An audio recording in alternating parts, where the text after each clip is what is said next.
They cannot trust AD to be consistently great this season. That's just not who he is. He's not the guy he was last year for whatever reason. I don't expect him to stay like this the rest of his career. I think he'll get back to that guy maybe next season. But for whatever reason this season, he is up and down. That's not who he is.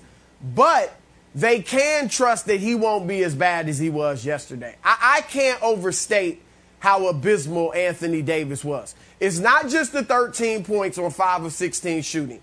It wasn't just the fact that he failed to grab even one offensive rebound. It wasn't just that his plus minus was negative 18, which was twice as bad as anyone else that played in the game.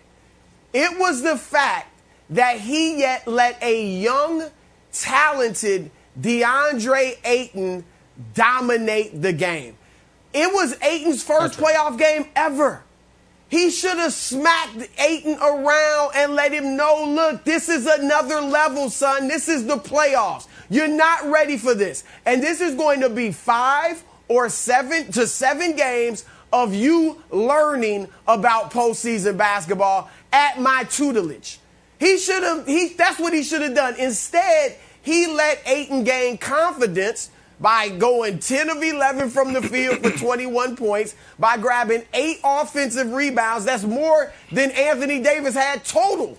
And he had 16 rebounds overall. And now, for the rest of the series, AD's going to have his hands full because DeAndre Ayton's thinking, I'm here. I can play at this level and I can dominate in the postseason and play as well or better yesterday than I did even in the regular season. So that's the main problem with what AD did. Now, with LeBron coming back and being LeBron, yesterday, don't get down. Look, it was a game 1 feel out. Look at Portland last year. Look at Houston last year. The Lakers lost. The Lakers lost the first games in those series, and they had everybody yelling, "Sweep! The Lakers are going to be swept. The Lakers are going to be beat." So LeBron will get back to controlling the game.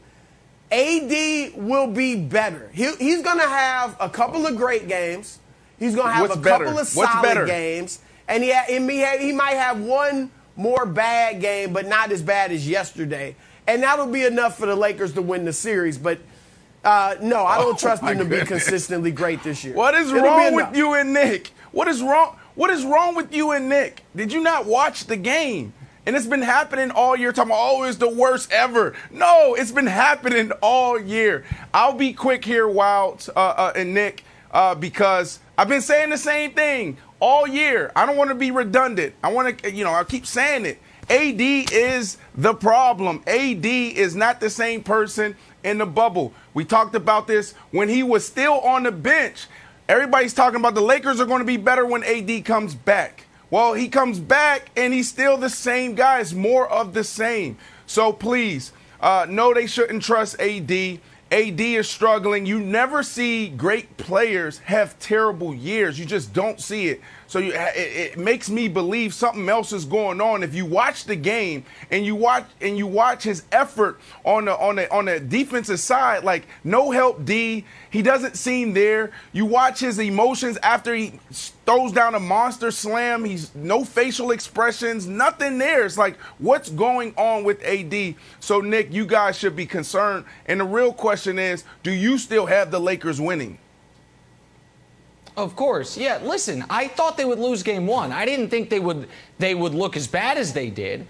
And by the way, losing game 1 beforehand to me was expected, but once Chris Paul got hurt and was obviously a shell of himself, they should have taken advantage of it and they couldn't.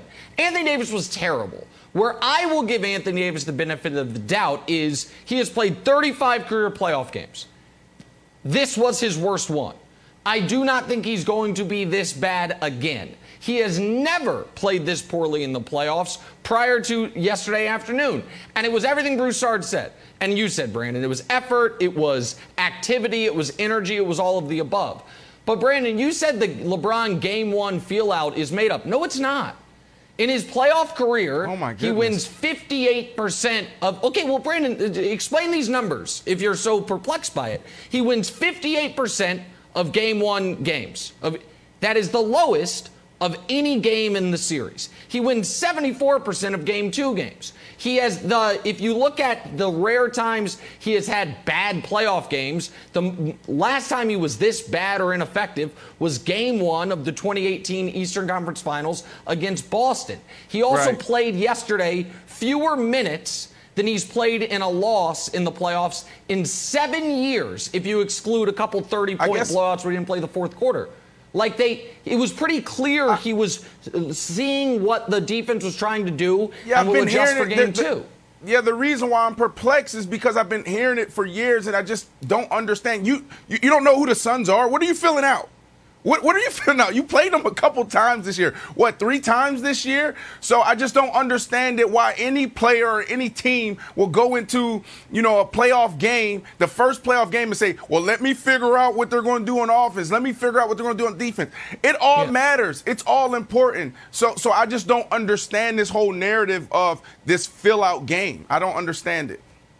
Well, listen, in your defense, it's a 7-game series. It is a strategy. But it's also a strategy that I can't point to a lot of players that have done it.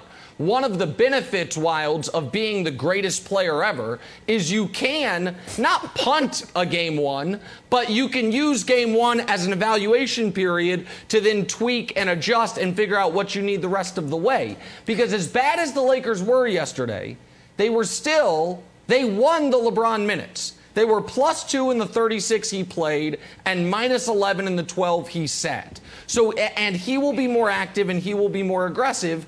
And Anthony Davis, while I don't know that Brandon might be right. We might not get the bubble AD from last year, but he was terrible yesterday. The only guy who might have been worse was Drummond. He was awful yesterday, and the Lakers need to adjust accordingly. He needs to adjust accordingly. So I don't think Anthony Davis all of a sudden became bad at basketball. He looks like a guy who's not necessarily injured, but he certainly looks like a guy who's hurt, right, Broussard? He's hanging around the three-point line like he's, J.J. Redick. He's out there setting picks, and the offense is not really rolling through him. And when he does get the ball, he's sort of like trying to do a little bit too much and not just going down to the post, making a spin move and dunking the ball. So to me, he looks like a guy who's hurt. Here's the other thing.